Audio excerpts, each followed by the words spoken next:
Finally আমরা দেশের মার্কেটে পেয়ে গেলাম স্যামসাং গ্যালাক্সি A27 5G। এই স্মার্টফোনটা গত এক মাস আগে ইন্ডিয়ান মার্কেটে লঞ্চ করা হয় এবং তারপরে কিন্তু বেশ ভালো রকমের একটা হাইপ ক্রিয়েট করে। ইভেন বাংলাদেশেও এটা নিয়ে বেশ গুঞ্জন শোনা যাচ্ছিল। ফাইনালি দেশের মার্কেটে আছে, তবে অফিসিয়ালি না ব্রো, আনঅফিসিয়ালি গ্রে মার্কেট আপনারা অ্যাভেলেবল পাবেন। হ্যাঁ, ওই স্যামসাংয়ের চিরচেনা ডিজাইন লাস্ট কয়েকটা জেনারেশন না, মানে রিসেন্টলি আমরা প্রায় প্রত্যেকটা স্মার্টফোনেই এই সিমিলার ডিজাইনটা দেখে আসছি। একদম হুবহু সেম সিমিলার ডিজাইনই রয়েছে।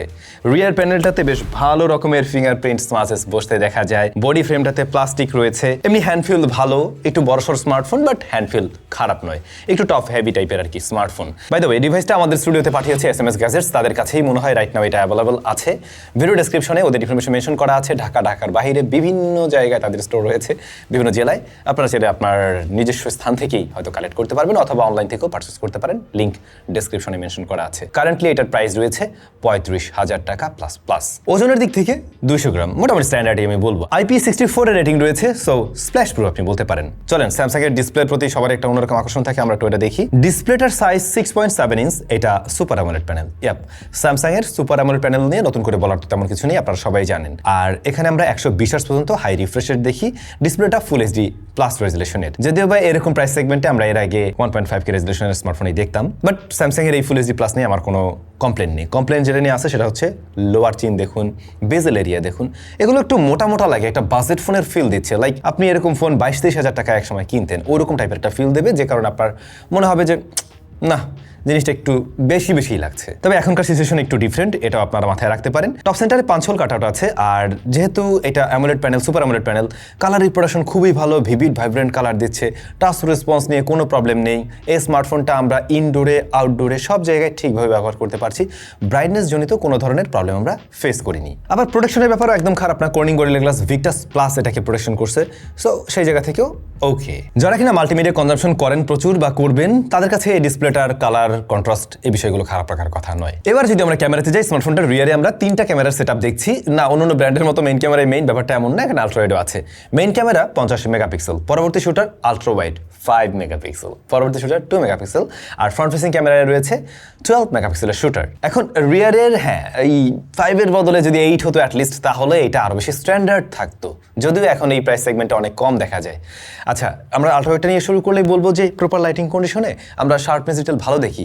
ইভেন স্মার্টফোনের ডিসপ্লেতে দেখতে ভালোই লাগবে, বাট যেটা হয় আপনি যখন একটু বড় ডিসপ্লেতে নিয়ে দেখবেন বা একটু জুম করে দেখবেন, তখন বুঝবেন ডিটেলের পরিমাণ কম রয়েছে, বিশেষ করে কর্নার এরিয়াতে। লো লাইটের দিকে একটু সফট করে, আর কন্ট্রাস্টি ভাইবটা একটু বেশি মনে হয়েছে আলট্রা ওয়াইডটাতে। আদারওয়াইজ আমরা দেখতে পাই কালার রিপ্রোডাকশন বেশ ভালো। স্যামসাংয়ের চিরচেনা কালার টোন যেটা, সেটা লক্ষ্য করা যায়, একটু ভাইব্রেন্ট ভিভিড টাইপের, দেখতে আইকেচি লাগে, বেশ ক্রিস্প টাইপের ছবি দিচ্ছে। আর মেইন ক্যামেরা যেটা, এটা কিন্তু প্রপার লাইটিং কন্ডিশনে আবার বেশ ভালো রকমের শার্পনেস ডিটেল অ্যান্ড ডাইনামিক রেঞ্জও কিন্তু যথেষ্ট ওয়াইড। আপনি এই মুহূর্তে, মানে আগের কথা বাদ, এই মুহূর্তে যে ফোনগুলো অ্যারাউন্ড 35K তে পাবেন, তাদের সাথে কম্পেয়ার করতে গেলে মেইন ক্যামেরাটা ভালো রেজাল্ট দিচ্ছে। ইটস ট্রু, লো লাইটের দিকে কন্ট্রাস্টের পরিমাণ কিছুটা বাড়ে, নয়েজ গ্রেন কাট করতে গিয়ে ও সফট করে, বাট গ্রেনের পরিমাণ কম দেখা যায়, কিন্তু কিছুটা সফটওয়্যারের দিকে থাকে ছবি। আর হেভি এক্সপোজার এরিয়াতে কিছুটা কন্ট্রোলিংয়ের ইস্যু আছে, আদারওয়াইজ মোটামুটি ওকে আমি বলবো। আর যখন নাইট মোড অন করে ছবি তুলবেন, তখন যেটা দেখবেন যে কন্ট্রাস্ট লেভেলটা কিছুটা বাড়ছে, একই সাথে কালার টোনটা একটু বুস্টেডের দিকে যাচ্ছে। এই যা পোর্ট্রেটে আলাদা ফোকাল লেন্থ নেই, থাকলে বরং ভালো হতো, সেক্ষেত্রে আমরা একটু ডিফারেন্ট ভাইব পেতাম। এখন যেটা দেখছি যে রেজোলিউশন ভালো, ব্যাকগ্রাউন্ড ব্লারনেসও খুব একটা আর্টিফিশিয়াল লাগে না, কিন্তু একটু প্রপার লাইটিং কন্ডিশনে বা ডে লাইটে ছবিগুলো নেওয়া ট্রাই করবেন, তাহলে আপনি বেস্ট আউটপুট বের করতে পারবেন। ছবিগুলো একটু কালারফুল মনে হয়েছে আমার কাছে। ফ্রন্ট ফেসিং ক্যামেরাটা সুন্দর ছবি দেয়, ইনডোর আউটডোর বোথ সিনারিওতে। 12 মেগাপিক্সেলের ফ্রন্ট ফেসিং ক্যামেরা নিয়ে আপনারা ম্যাক্সিমাম মানুষই সন্তুষ্ট থাকবেন, বেশ ন্যাচারাল একটা টোন দিচ্ছে। ইভেন পোর্ট্রেটেও কিন্তু আমরা ন্যাচারাল টোনটা পেয়েছি। ভিডিও রেকর্ড করা যাবে সর্বোচ্চ 4K 30 FPS এ। ভিডিওর স্ট্যাবিলিটি মোটামুটি ভালো আছে, খুব যে একদম মানে একেবারে স্ট্যান্ডার্ড লেভেলে না, তার চাইতে একটু নিচ দিকে থাকবে। তবে ভিডিওর শার্পনেস ডিটেল ভালো পাবেন।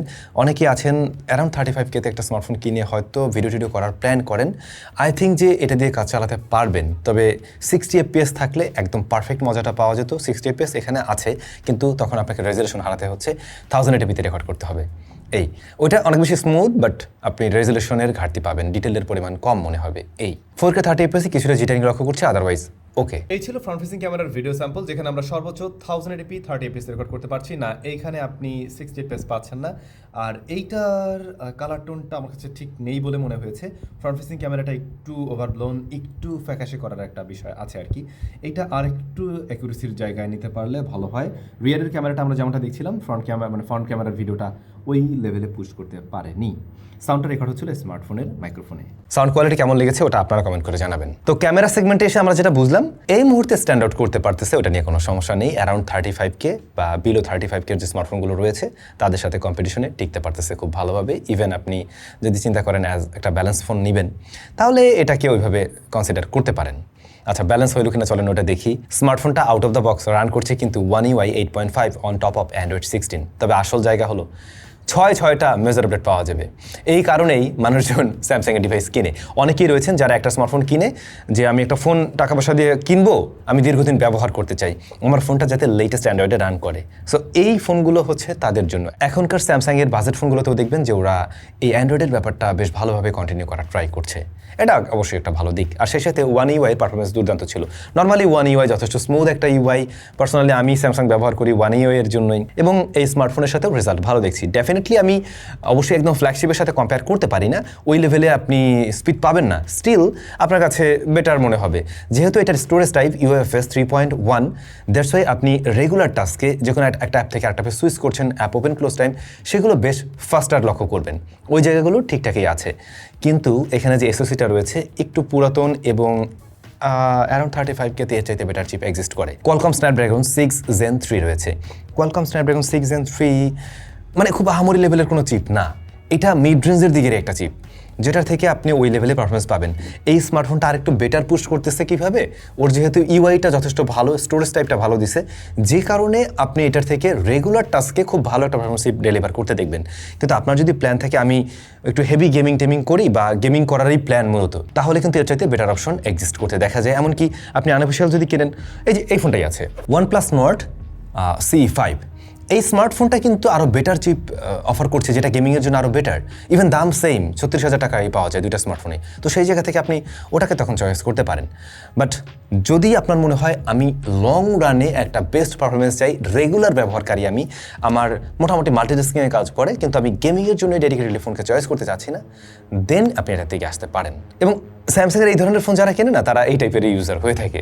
সো যেটা ফাইনালি আমি বলবো, দাম অনুযায়ী প্রসেসরের পারফরমেন্সের জায়গাটা একটু পিছিয়ে পড়ে, কিন্তু ইউআই পারফরমেন্স একদম পারফেক্ট। এই স্মার্টফোনটা কিন্তু র্যামের দিক থেকে দুইটা ভ্যারিয়েন্টে আসে, 6 এবং 8, অন্যদিকে 128 অ্যান্ড 256GB স্টোরেজে। বাট আমি একটু আগে যে দামটা বললাম যে 35,000 প্লাস বা 36,000 টাকা, ওইটাতে আপনারা কিন্তু হাইয়েস্ট ভ্যারিয়েন্ট কিনছেন 8 256GB। ওইটা নিলেই বোধহয় আপনার জন্য ভালো হবে, যারা একটু হাই পারফরমেন্স মানে চান আর কি। এই ফোনটাতে গেমিংয়ের জন্য আমরা বেশ কয়েকটা গেমই ট্রাই করে দেখেছি, এবং সেগুলো ট্রাই করতে গিয়েও ওইটা বললাম যে গেমিংয়ের জন্য পারফেক্ট একদম ডিল না।